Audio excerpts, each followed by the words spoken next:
Coucou les troisièmes, petite vidéo courte aujourd'hui parce que j'emprunte le forfait de mon fils, donc voilà, j'ai expliqué que j'avais des soucis techniques.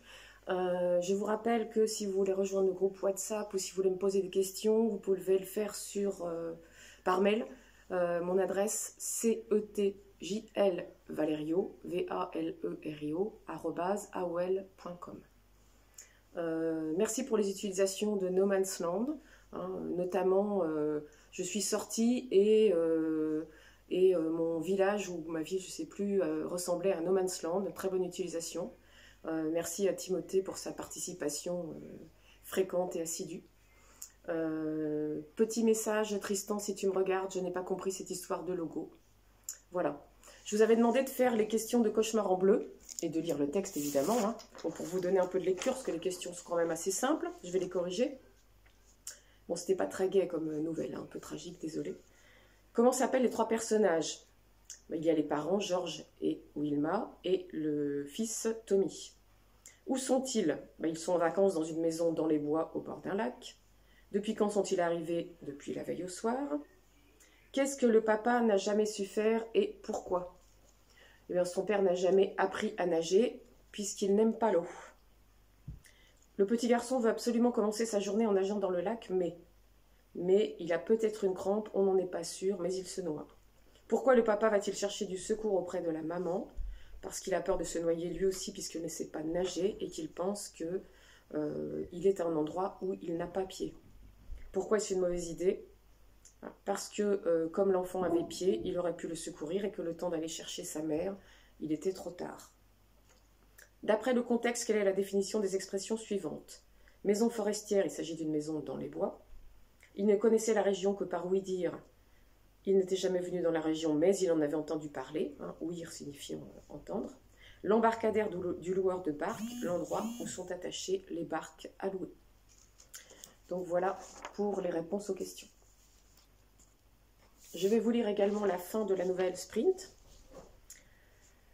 Alors, vous vous souvenez, ces deux garçons qui se munissent de bombes et qu'ils vont jeter dans le No Man's Land. On a une atmosphère de guerre avec des miradors. Les miradors, ce sont ces postes de surveillance en hauteur et également ces lumières qui balayent l'horizon pour repérer les personnes qui pourraient s'approcher du No Man's Land et ces garçons qui apparemment ont lancé des bombes à retardement.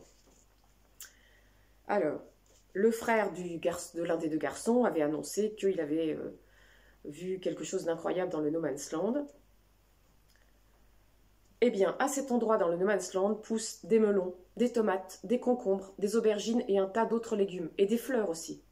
Le frère militaire est fier de la surprise qu'il a provoquée chez ses parents. Il boit son verre de vin cul sec, content de lui. Mais qui a bien pu planter des légumes et des fleurs à cet endroit-là, interroge la mère. Peut-être, sans hardi Menahem, peut-être que des guérilleros jardiniers sont venus une nuit balancer des bombes de graines dans le No Man's Land. Vous ne vous rappelez pas le reportage à la télé sur ce type à Londres? L'incompréhension se lit sur les visages de ses parents et de son frère. Mais si, souvenez-vous, persiste Menahem, il fabriquait des bombes d'argile truffées de graines de fruits, de légumes et de fleurs sauvages. Alors pourquoi pas chez nous, Il suffirait par exemple de deux guérilleros motivés qui trouvent que ce mur est un mur de la honte et une nuit... Tous le regardent comme s'il était devenu fou. Donc en fait leur attaque n'était pas du tout agressive, attaque plutôt poétique.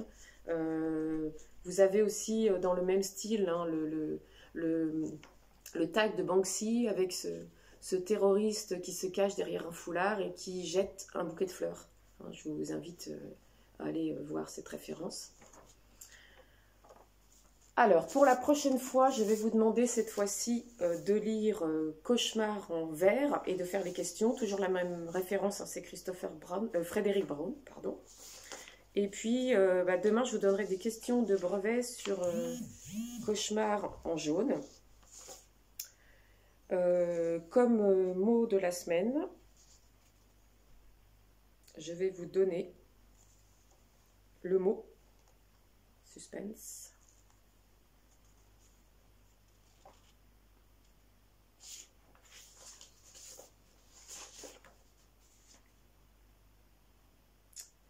Le mot attirail. Le père dans Cauchemar en bleu dit qu'il va revenir avec son attirail pour essayer de pêcher. Un attirail, c'est toutes sortes d'instruments, d'outils nécessaires pour quelque chose. Ça peut être des pinceaux pour un peintre. Je vais venir avec tout mon attirail, c'est avec tout ce dont j'ai besoin pour faire ce que j'ai à faire. Voilà, c'est tout pour aujourd'hui. Bonne journée.